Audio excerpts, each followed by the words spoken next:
Okay, we'll get rolling here real quickly, but as a review, movement across the cell membrane. Give me one. Okay, diffusion. What does it move?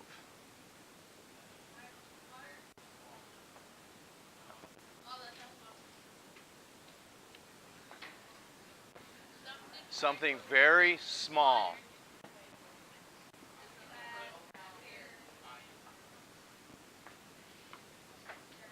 Okay, now this is just a hint. So some of you are not remembering this, so we go over it every day. That's how we've started, every day. So please tell me. How about blood gases? Okay, diffusion across the cell membrane requires a concentration gradient from high to low. Is there any energy involved? No. Okay, what about osmosis then? That's the movement of water. And what has to exist, just like diffusion? Concentration gradient. Okay, does it require any energy? No. What's the third type that does not require any energy? Facilitated diffusion. Now you can give your example, one of you over here. Sugars, proteins are much too large to cross the cell membrane, so that's why we have what's called facilitated diffusion. You need a concentration gradient and also does not require any energy. Then yesterday we discussed which one that does require energy. Active transport, and it's moving or pumping ions against a concentration gradient. In other words, going uphill.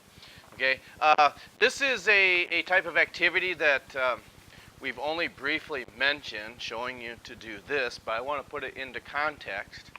Okay, so if you would, I just want to see, put your arms out here, just see how long you can keep up, and we'll explain why that's significant. Okay, this isn't punishment, it isn't anything like that. Okay, I just want to do some reading. I will explain why it's important here in just a moment.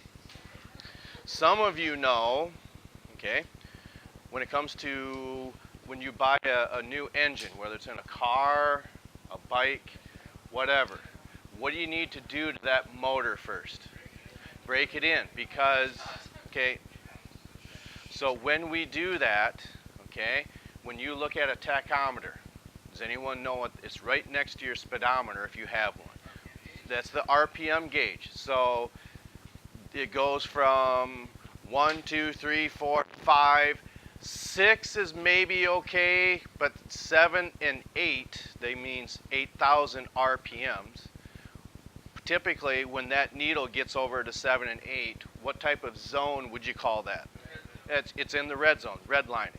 It means you got a pretty good chance of ruining your engine. But there's a, this is from a Reader's Digest article. I think it came out of Psychology Today, but sometimes there is a reason why you're holding this up. Trust me, just keep that in mind, okay? So I just want to read this, okay. Mountain climbing at high altitudes is a race against time. Does anyone think that if I had the opportunity to go to Mount Everest, I would go? Is that anybody? Okay, just think about this for just a moment, okay? Human endurance is severely limited in the face of extreme cold and limited oxygen, and windows of good weather can shut abruptly. Lingering too long is an invitation to disaster. So when preparing a final push to the summit, mountaineers need to set a turnaround time and strictly abide by it. Okay? Does anyone think this is getting to be a little tough? And how long do you think you've had your arms up? 2 minutes? Okay. So how many of your shoulders are sore? Okay, so again, but what, and we'll get into this, why are you putting them down? Yeah, it's sore, you get tired, but we don't know what's causing the soreness, but yesterday's yesterday's rock climber couple was an indication on what happens in your body. Yeah, you're not getting enough oxygen to those muscles. But anyway, back to these mountain climbers, okay? The consequence of failing to heed this sacred rule was made gruesomely manifest on.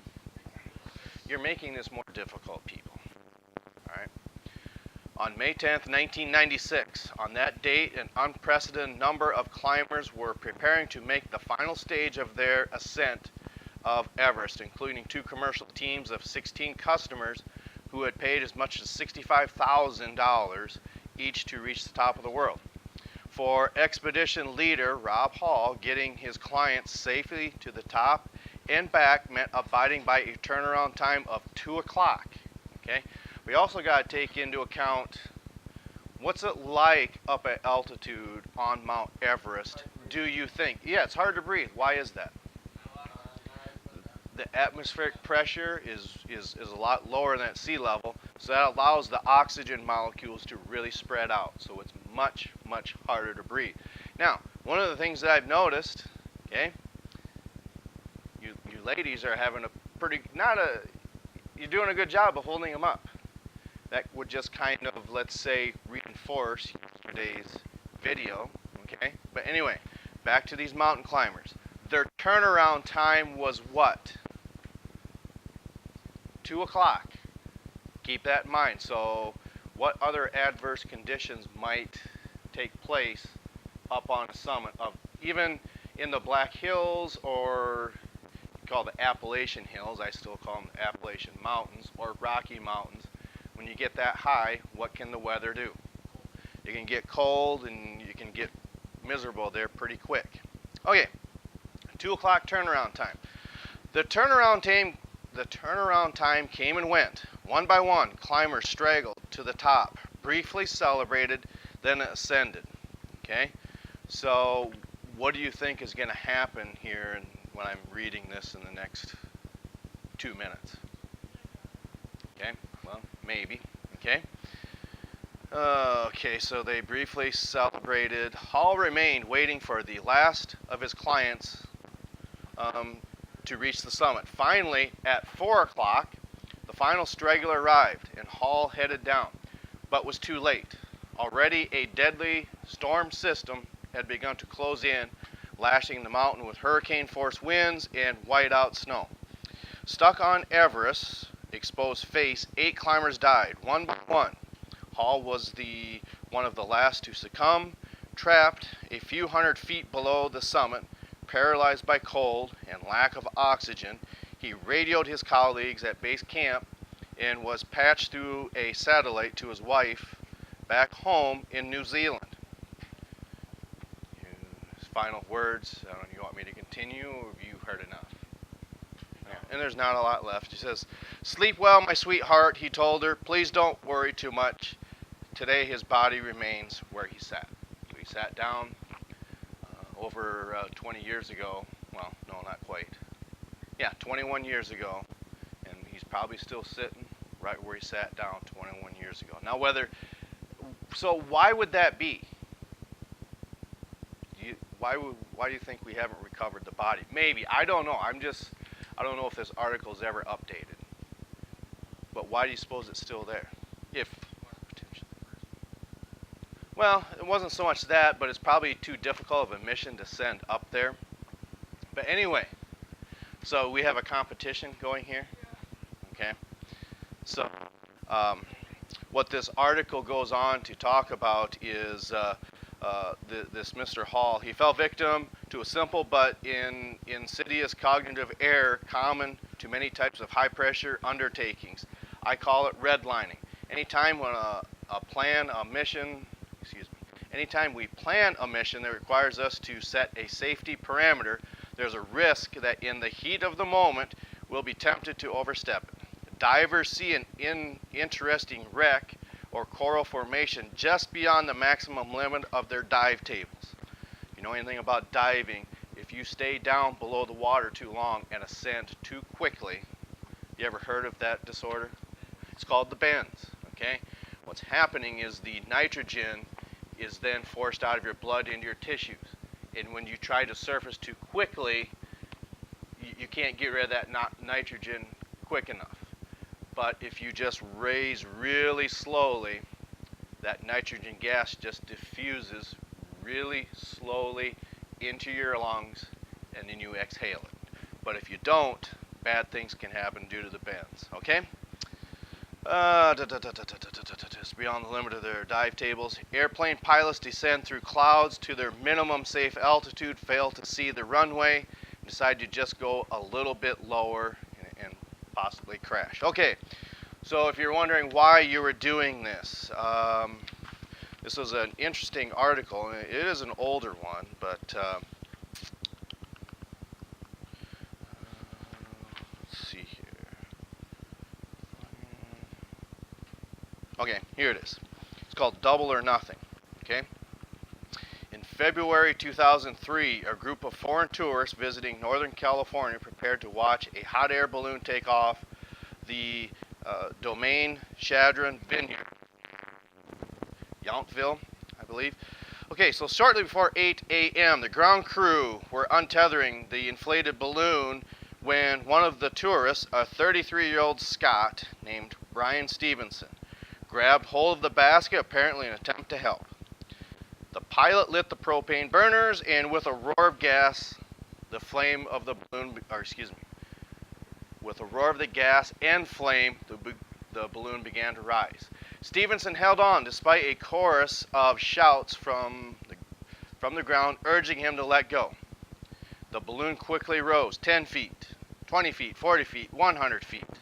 The empty air below Stevenson's dangling feet stretched to a horrifying distance.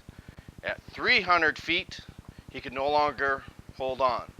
His fellow tourists watched helplessly as their companion's body plummeted fatally to the earth. Okay? So, why would that be, do you think? Well, gravity's going to pull him down. Yeah, that's true. Why is he not still alive? Well, true.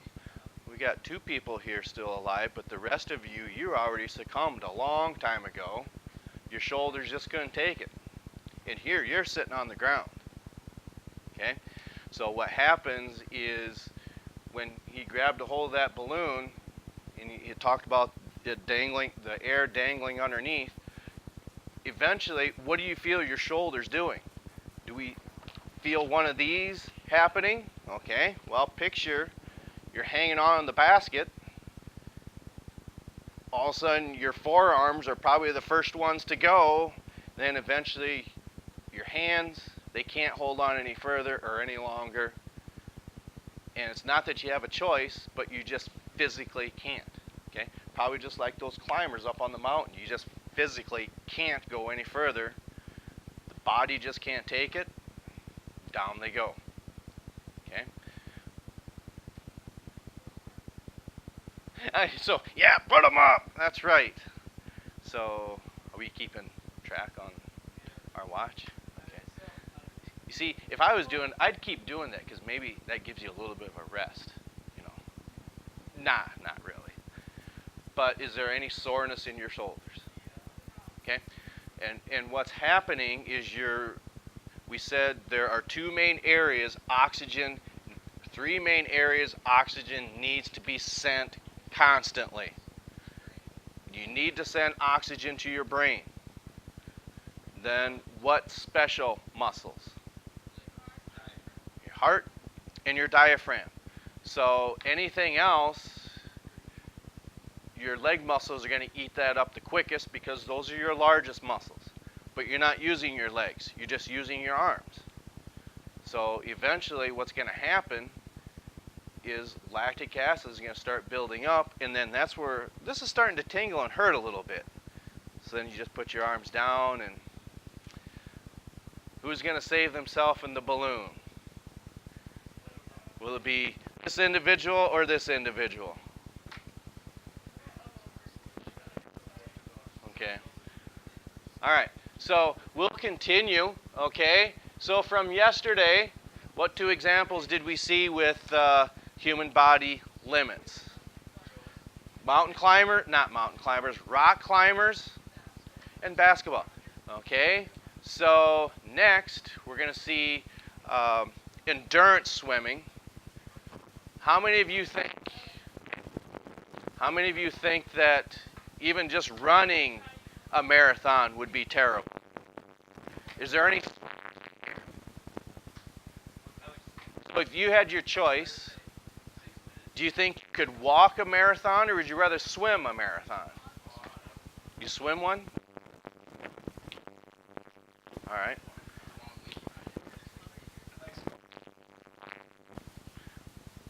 We shall continue with this then. All right.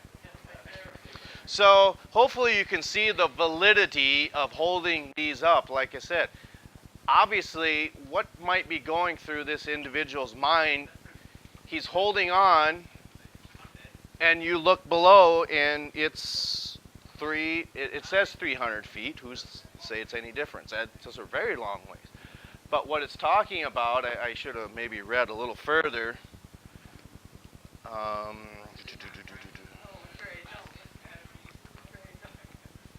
Let me continue on with this article a little bit.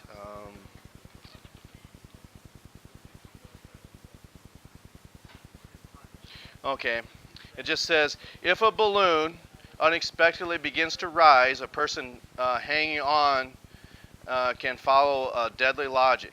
When he's only been lifted a foot or two in the air, he may think, oh, that's no big deal. I can just step down if I need to. Yeah, and I think everyone would agree that's probably what you would do. Okay? Then suddenly he's 6 feet and thinks, I could twist an ankle. Maybe I better hold on. So it's easy for us to think, well, you ding dong, you're going to, well, I shouldn't say that. You know, you're going to keep going. It's easy, it's human nature to say that, but thinking at 6 feet I could twist an ankle, I'd better hang on and wait, thinking that I'll get that balloon down, I'll get that balloon down, until it gets lower. Before he knows, he's 25 feet, realizing that a jump would cause serious injury. Okay? To avoid this predicament, balloon ground handling crews are trained always to observe an inviolable rule: never let both feet leave the ground. Okay? Now you might be thinking, well, that doesn't make any sense. I think what they mean is you should keep one foot on the ground, but if you don't have both feet on the ground, you better be in that basket. I think that's where they're getting at. Okay? So, with that, we will continue with endurance swimming. I think that was the next.